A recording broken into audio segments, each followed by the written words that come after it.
नजरों से नजरें मिली तो किस्सा ये अजीब हो गया। जिसे पाने की हसरत कभी थी हमको, आज वो हमें नसीब हो गया।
तेरे छोरे मन प्यार हो गया।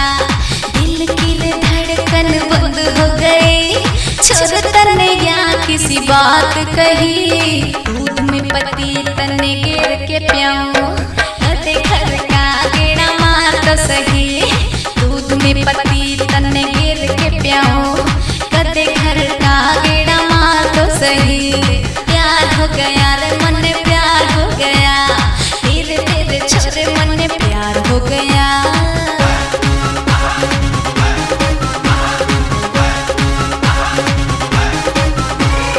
तेरे रंग रूप ने मेरा मन बोलिया, दिले और जान का मैं तेरा हो लिया।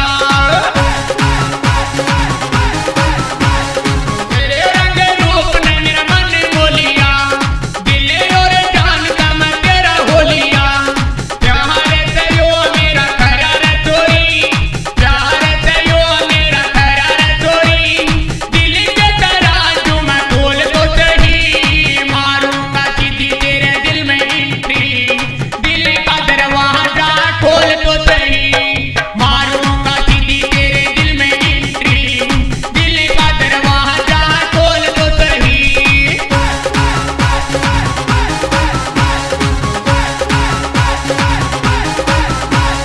तेरे प्यार में सुध बुध खो गई। हाय राम किस छोरे मैं तो तेरी हो गई।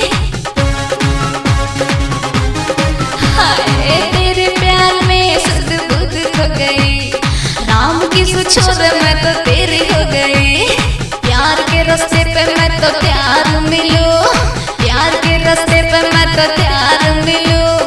एक मैं दिल ते पुकार तो सही, दूध में पति तने गिर के प्याऊं, कदे घर का गेड़ा मार तो सही। दूध में पति तने गिर के प्याऊं, कदे घर का गेड़ा मार तो सही। प्यार हो गया रे मन प्यार हो गया।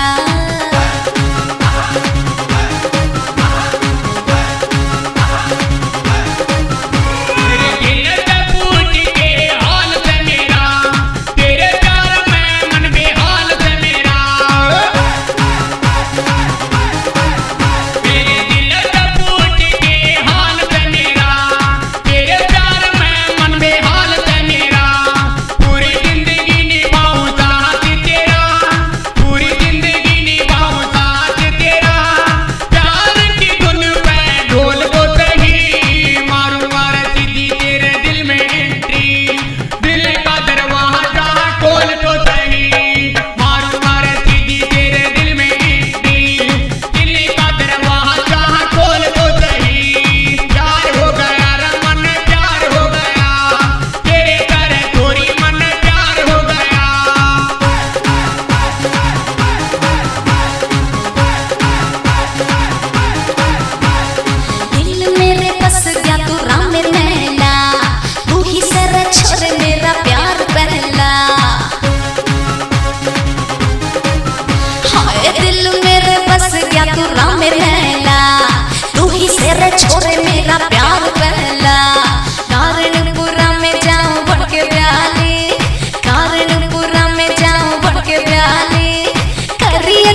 कते घर का गेड़ा मार तो सही दूध में पत्ती तन्ने गेर के प्याओ कते घर का गेड़ा मार तो सही प्यार हो गया रे मन में प्यार हो गया तेरे घर थोड़ी मन प्यार हो गया प्यार हो गया रे मन में प्यार हो गया